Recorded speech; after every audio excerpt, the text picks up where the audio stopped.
Hello everyone. आज हम बनाने वाले हैं एक बहुत ही प्यारा ब्यूटीफुल सा डिज़ाइनर ब्लाउज। फ्रंट और बैक पार्ट हमारे ऐसे है, इसमें हमें कट देना है जो बीच में ये दिया हुआ है। चलिए इसकी कटिंग करते हैं। मेज़रमेंट हमारा ये रहेगा। उसके बाद इनर को हम डबल फोल्ड करके बिछा लेंगे और स्ट्रेट लाइन लगाएंगे। स्ट्रेट लाइन लगाने के बाद हम लेंगे लेंथ हमें रेडी लेंथ से 2 इंच एक्स्ट्रा रखनी है।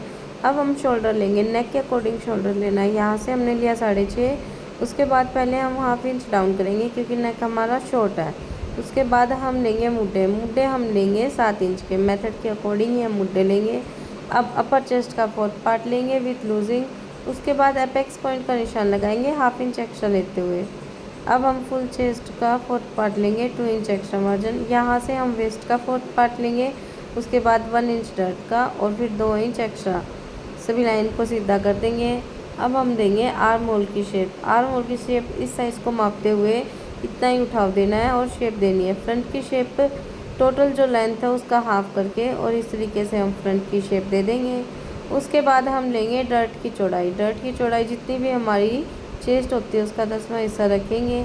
अब दोनों साइड से हम 1.5 इंच में निशान लगाएंगे और हाफ इंच ऊपर की तरफ, मतलब कि हमें वापस एपेक्स पॉइंट पे आना है। और फिटिंग वाली साइड से 2 इंच और इस साइड से 1 इंच, लेकिन इस साइड वाली हम प्लेट नहीं डालेंगे। अब ये देखो आर्म होल में हमें 6 इंच का निशान लगाना है और ये तीसरी प्लेट डालनी है। ये सबसे आसान तरीका होता है ब्लाउज़ में प्लेट डालने का। इसकी हम कटिंग कर लेंगे। इसी तरीके से फ्रंट पार्ट को बैक पार्ट पे रखेंगे और बैक पार्ट में हमें 1 इंच का उठाव देना है।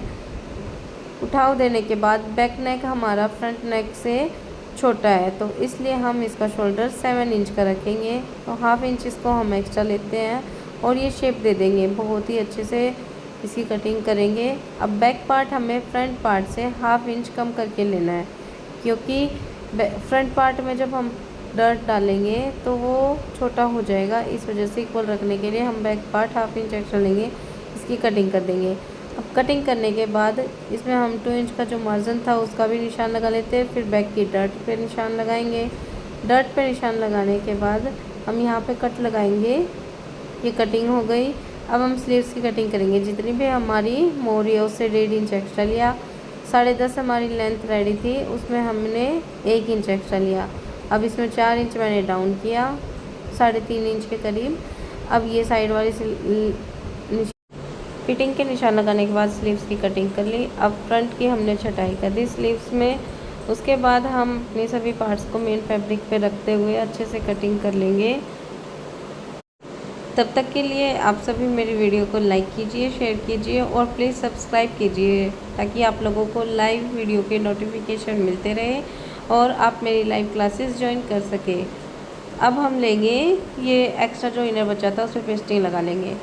अब फ्रंट पार्ट लेंगे। फ्रंट पार्ट में सीधी साइड इनर को रखते हुए इस तरीके से सिलाई लगा लेंगे। हाफ इंच का जो मार्जिन लिया था उसको लेते हुए इस पर हम एक प्रेस स्टिच लगाएंगे ताकि ये वापस उल्टी साइड ना आए। अब पूरे ब्लाउज़ को इनर के साथ अटैच कर देंगे। हमने अच्छे से प्रॉपर कटिंग की थी तो कहीं पे भी हमारी इसको स्टिचिंग करते टाइम दिक्कत नहीं आएगी, झोल वगैरह नहीं आएगा। बिल्कुल किनारे से लेते हुए अच्छे से पूरे में ब्लाउज में सिलाई लगा देंगे। अब फ्रंट नेक बनाएंगे, उसके लिए नेक टिप का निशान लगाएंगे, नेक की ब्रॉड लेंगे और शेप दे देंगे। अब हम लेंगे पेस्टिंग को इसके साथ रखेंगे नेक के नीचे और इसी शेप में पेस्टिंग के साथ साथ हम नेक की कटिंग कर देंगे। पेस्टिंग को अच्छे से प्रेस की हेल्प से इनर वाले फैब्रिक पे चिपका लेना। ये उखड़ी हुई ना होनी चाहिए ताकि फिनिशिंग अच्छी आए। अब हम इससे 1.5 इंच एक्स्ट्रा मार्जिन लेते हुए इसकी हम कटिंग कर लेंगे प्रॉपरली शेप में, बहुत ही अच्छे से। अब साइड से हम इसका थोड़ा थोड़ा फैब्रिक दबा देंगे, नेक को लगा लेंगे। नेक को लगाने के बाद प्रेस स्टिच लगाएंगे। प्रेस स्टिच लगाना बहुत ही ज़रूरी होता है, इससे फिनिशिंग बहुत ही अच्छी आती है। अब उसके बाद हम प्लेट्स डालेंगे ब्लाउज़ में। 3 प्लेट ही हमने डाली है इसमें। जहाँ पे भी प्लेट में मोती आ रहे थे उसको मैंने पहले ही रिमूव कर दिया, नहीं तो ये सुई हमारी टूट जाती है इससे। अभी सभी शेप में हम अपनी प्लेट डालेंगे बिल्कुल ही आराम से। बीच वाली प्लेट जो हमारी थी, मेन प्लेट जो होती है हमारी डर्ट, वो 1 इंच की थी तो हाफ इंच का ऐसे मार्जिन लेते हुए अपनी सभी प्लेट्स को कवर करेंगे। ये देखिए फ्रंट का लुक कुछ ऐसा आएगा। ऐसे ही हमने दूसरी साइड प्लेट डाल ली। फ्रंट पार्ट हमारा रेडी है। अब बैक पार्ट रेडी करेंगे। बैक पार्ट सेम तरीके से रेडी करेंगे। इसी तरीके से जो हाफ इंच का नीचे मार्जिन था उसको लेते हुए इस पर भी हम प्रेस स्टिच लगाएंगे उसके बाद पूरे ब्लाउज़ को इनर के साथ अटैच कर देंगे। इनर से अटैच करने के बाद बहुत ही अच्छे से हमें यहाँ से फिनिशिंग से अटैच करना है, झोल नहीं आना चाहिए, एकदम एक जैसे करते हुए फैब्रिक को। इसमें मैंने डर डाल ली। अब हम बनाएंगे नेक। ये जो फ्लावर बना हुआ है इससे ऊपर हमें नेक रखना है, ये राउंड हमारा कटना नहीं चाहिए। तो यहाँ से 5.5 आया। अब हम देखेंगे फ्रंट पार्ट की ब्रॉड कितनी बच गई, हमारे शोल्डर कितने बचे हैं। उतने ही शोल्डर को रखते हुए अब जितनी भी चौड़ाई रह गई उतनी ही चौड़ाई में हमें बैक नेक बनाना है। तो हम अपनी बची हुई पेस्टिंग लेंगे, यहाँ से एक स्ट्रेट लाइन लगाएंगे। 4 इंच की हमारी ब्रॉड थी, 1.5 इंच हम एक्स्ट्रा मार्जिन लेंगे। लेंथ हमारी 5.5 थी और 1.5 इंच हम एक्स्ट्रा लेंगे। इसमें 1.5 इंच एक्स्ट्रा इसलिए लेते हैं क्योंकि साइड से 1/2 इंच हमारा सिलाई में जाता है नेक को जब हम गुम करते हैं। इसकी हम राउंड में शेप दे देंगे और अच्छे से कटिंग कर लेंगे। बहुत ही फिनिशिंग के साथ आप लोगों को नेक की शेप देनी है, तभी सुंदर लगेगी। अब नेक की अच्छे से कटिंग करने के बाद दूसरी साइड भी हमें ये शेप लेके आनी है, तो इस पर चौक से अच्छे से निशान लगाएंगे और ये शेप को दूसरी साइड भी ले आएंगे। अब साइड से 1/2 इंच जो एक्स्ट्रा लिया था मैंने बताया, उसी को दबाते हुए पूरे राउंड में नेक के सिलाई लगा देंगे। अब इसको हम मेन फैब्रिक के साथ रखेंगे। उससे पहले हम अपने नेक का मिडल पॉइंट निकालेंगे बिल्कुल सीधे में और इसको मेन फैब्रिक पे रखेंगे। बिल्कुल बीच में रखना है, ध्यान रहे इधर उधर ना हो, और पूरे में ये सिलाई लगा देंगे अच्छे से एकदम फिनिशिंग से। पहले अब मिडल वाली सिलाई लगा लेंगे तो बेस्ट रहेगा, बहुत ही फिनिशिंग आएगी इससे हमारे नेक को जॉइंट करने में। और बहुत ही फिनिशिंग के साथ हम इसको शेप देते हुए सिलाई लगा देंगे और इसकी अब कटिंग कर देंगे। जितना भी एक्स्ट्रा ये फैब्रिक है उसकी कटिंग कर देंगे और छोटे छोटे कट लगा के अपने नेक को अंदर की तरफ पलट देंगे।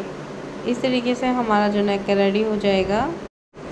अब इस पर हम एक प्रेस स्टिच लगाएंगे। प्रेस स्टिच लगाना बहुत ही ज़रूरी होता है। इससे होता क्या है कि अगर कोई हमारी सिलाई रह जाती है कट लगाते टाइम या फिर कट जाती है तो वो कवर हो जाती है। अब ये देखो हम पेस्टिंग है जिस पे चिपकाई हुई इनर है, लेकिन हम अलग से कागज़ वाली पेपर वाली पेस्टिंग लेंगे और जो ये शेप है पेन की हेल्प से हम अपनी शेप बना लेंगे। एकदम फिनिशिंग से शेप बनानी है, आगे पीछे ना हो, ताकि प्रॉपर हमारा जो ये नेक के बीच का राउंड है वो बन जाए। अब चौक की हेल्प से शेप को पक्का करेंगे और जिस पे हमने पेस्टिंग को चिपकाया हुआ इनर पे उस पे इस निशान को ले आएंगे। निशान पे लेके आने के बाद इस पे निशान लगाएंगे अच्छे से चौक से, ताकि ये हल्का ना पड़ जाए कलर, चौक क्योंकि हट जाता है। और साइड पे एक्स्ट्रा मार्जिन लेते हुए इसकी कटिंग कर लेंगे। अब सबसे पहले हम इसके चारों तरफ की सिलाई लगाते हुए बीच वाले राउंड को अच्छे से सेट कर लेते हैं। बहुत ही फिनिशिंग के साथ अब हमें अपने ब्लाउज़ का काम करना है। अब ये देखो शेप के अकॉर्डिंग इसको रखेंगे और इस पर सिलाई लगाएंगे बहुत ही अच्छे तरीके से और बहुत ही फिनिशिंग से पूरे राउंड में सिलाई लगा देंगे और फिर इसकी हम कटिंग करेंगे। तब तक के लिए अगर आप लोगों को मेरी वीडियोस अच्छी लगती है तो प्लीज़ मुझे कमेंट करके बताना, और मेरा लाइव में सिखाना आप लोगों को कैसे लगता है ये भी बताना। मैं बहुत ही अच्छे से आप लोगों को सिलाई सिखाना चाहती हूँ ताकि हर लड़की कामयाब हो जाए। तो प्लीज़ मेरी वीडियो को ज़्यादा से ज़्यादा शेयर कीजिए। अब ये देखिए हमारा नेक बन के रेडी हो गया। इस पर हम सिलाई लगाएंगे ताकि ये ओवरलैप ना हो, मतलब कि बाहर की साइड वापस ना आए। ये सिलाई लगा लेंगे इसके पूरे राउंड में। फ्रंट और बैक दोनों पार्ट के हमारे नेक रेडी हो गए। अब हम अपने शोल्डर जॉइंट करेंगे बहुत ही फिनिशिंग से। 1/2 इंच का मार्जिन लेते हुए सिलाई को बहुत ही अच्छे से हमें लगाना है। और ये देखो अगर आप देख पा रहे हैं तो अगर हमने प्रॉपर कटिंग और फिटिंग के साथ फिनिशिंग दी है ब्लाउज़ में तो कहीं पे भी कोई गड़बड़ नहीं होगी। और ये देखिए जब भी हम इसको माप रहे हैं तो ये पूरा है। अब देखो इसको हम इस तरीके से रखेंगे कि जैसे ये फ्रंट वाला नेक है हमारी साइड है तो हमारे उल्टे हाथ की तरफ चेन लगती है, तो इसके अपोजिट साइड है सीधे हाथ की तरफ हमने ये सिलाई लगा ली। 2 इंच का एक्स्ट्रा मार्जिन था। अब दूसरी साइड की सिलाई में देखो हमारे मार्जिन नहीं है कि हमें कहाँ सिलाई लगानी है, तो ये सबसे आसान तरीका है। हमें पता था कि हमने 2 इंच एक्स्ट्रा मार्जिन लिया है तो 2 इंच का ही ध्यान रखते हुए निशान लगाएंगे और इसमें सिलाई लगाएंगे। लेकिन सिलाई हमें इस पार्ट में इस साइड सिर्फ 2 इंच तक ही लगानी है, 2 से 2.25 इंच तक, क्योंकि इसमें चैन लगेगी तो इसको ओपन कर देंगे। अब हम स्लीव्स लेंगे। स्लीव्स में हमारे जॉइंट थे, फैब्रिक इतना ही दिया हुआ था, साइड में इनके फैब्रिक नहीं था। ये जॉइंट हम लगा लेंगे इनर का मिडल पॉइंट निकालते हुए और एम्ब्रॉयडरी के हमारे मिडल में रखते हुए इसको भी सीधे पे उल्टे इनर को रखते हुए सिलाई लगा देंगे। सिलाई लगाने के बाद इस पर भी हम प्रेस स्टिच लगाएंगे और पूरी स्लीव को इनर के साथ अटैच कर देंगे। बहुत ही फिनिशिंग के साथ हमें अपने इनर को बिल्कुल मिडल में सेट करते हुए और पूरे पे सिलाई लगा देंगे। अब जितना भी स्लीव्स के साइड में आप लोग देख रहे हो ये फैब्रिक है, इसकी कटिंग करके अच्छे से हम अपनी स्लीव को शेप दे देंगे बहुत ही फिनिशिंग के साथ। अब हमें शेप देखनी है स्लीव्स में भी जो डिज़ाइन बना हुआ है उसकी। तो पहले ही हम चौक पर निशान लगा लेंगे, फिर हम पेपर लेंगे, पेपर पेस्टिंग पे इस तरीके से निशान लगाएंगे। फिर जिस इनर पे हमने अपनी पेस्टिंग चिपकाई हुई है उस पे रखते हुए इस तरीके से हम अपनी पेस्टिंग की शेप ले लेंगे जो हमें स्लीव्स में डिज़ाइन बनाना है। एक्स्ट्रा मार्जिन लेते हुए फैब्रिक का और इसको रेडी कर लेंगे, चारों तरफ से सिलाई लगा लेंगे। अब स्लीव्स पे हम इसको रखेंगे और अच्छे से शेप के अकॉर्डिंग ही हम इसकी सिलाई कर देंगे। अब जितना भी एक्स्ट्रा फैब्रिक है अंदर का उसको कट कर लेंगे और इसको अंदर की साइड फोल्ड कर देंगे। बहुत ही फिनिशिंग के साथ हमें अपने सभी काम करने हैं। अब इसको अंदर फोल्ड करने के बाद इसके ऊपर से भी हम सिलाई लगाएंगे और किनारे से हमें सिलाई लगानी है बहुत ही फिनिशिंग के साथ। पूरे राउंड में सिलाई लगाने के बाद जितने भी एक्स्ट्रा धागे हैं उनको वापस निकाल देंगे। अब हम स्लीव्स की जो मोहरी थी हमारी उसको देखते हुए स्लीव्स को साइड वाली सिलाई लगा लेते हैं और अपनी स्लीव्स को हम अपने ब्लाउज में, जैसे नॉर्मल सूट में हम ब्लाउज में स्लीव्स लगाते हैं वैसे ही हम स्लीव्स का मिडल पॉइंट इस तरीके से निकालते हुए लगा देंगे। उससे पहले हम लगाएंगे, स्लीव्स लगाने से पहले हम लगाएंगे चैन। तो चैन के लिए मैंने पहले अपना फुट चेंज कर लिया। सिंगल फुट से बहुत ही फिनिशिंग से चैन लग के आती है। अब ये देखिए चैन को भी हमें जो ये ओपन साइड है उसी साइड रखना है। उससे पहले हम निशान लगा लेंगे ताकि हमें ये पता चल जाए कि हमने अपनी चैन कहाँ से स्टार्ट किया है। अब इस तरीके से चैन को रखते हुए और सिलाई लगाएंगे। सिलाई लगाते टाइम हमें ये जो चैन वाला फैब्रिक है इसको हाथ से प्रेस करते हुए ओपन करते हुए जाना है ताकि बिल्कुल किनारे से सिलाई लग जाए और बहुत ही फिनिशिंग से एकदम गुम होके हमारी जो स्लीव है वो लग के आए। तो ये देखिए एक साइड से सिलाई लगा ली।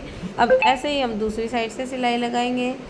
चेन को थोड़ा सा बंद कर लेंगे, बंद करते हुए सीधे में सिलाई लगाएंगे। अब थोड़ी सी सिलाई नीचे तक लगाने के बाद चैन को वापस से ओपन करेंगे और पूरे में सिलाई लगा देंगे। ऐसा इसलिए करना होता है क्योंकि हमें फिनिशिंग के लिए बिल्कुल किनारी से अपनी चेन को लगाना होता है। इसको देखो चेन को दूसरी साइड फोल्ड करते हुए, तो ये देखो बहुत ही फिनिशिंग से लग के आई। लेकिन हम एक सिलाई और लगाएंगे फिनिशिंग के लिए ताकि हमारी चैन ओपन ना हो जाए। इस तरीके से हमारी चैन लग के रेडी हो गई। अब इसको हम चैन को गुम कर देंगे, जितना भी साइड का मार्जिन था उसको उल्टी साइड से ही हम चैन के ऊपर फोल्ड कर लेंगे। इससे हमारी जो चैन है वो गुम हो जाएगी और कभी भी आगे वाले समय में निकलेगी नहीं। तो ये देखिए कंप्लीट ब्लाउज़ हमारा रेडी हो गया। स्लीव्स वगैरह जॉइंट हो गए। अब इसमें हमने मोती का वर्क दिया है पीछे की साइड, इस तरीके से मोती लगा लिए। उसके बाद स्लीव्स पे मोती लगाए। तो ये देखिए ये है हमारे ब्लाउज़ का फाइनल लुक। बहुत ही इजी था इसको बनाना। आई होप आप लोगों को बहुत ही अच्छे से समझ आया होगा। लेकिन अगर कोई गलती हुई तो मुझे बताना।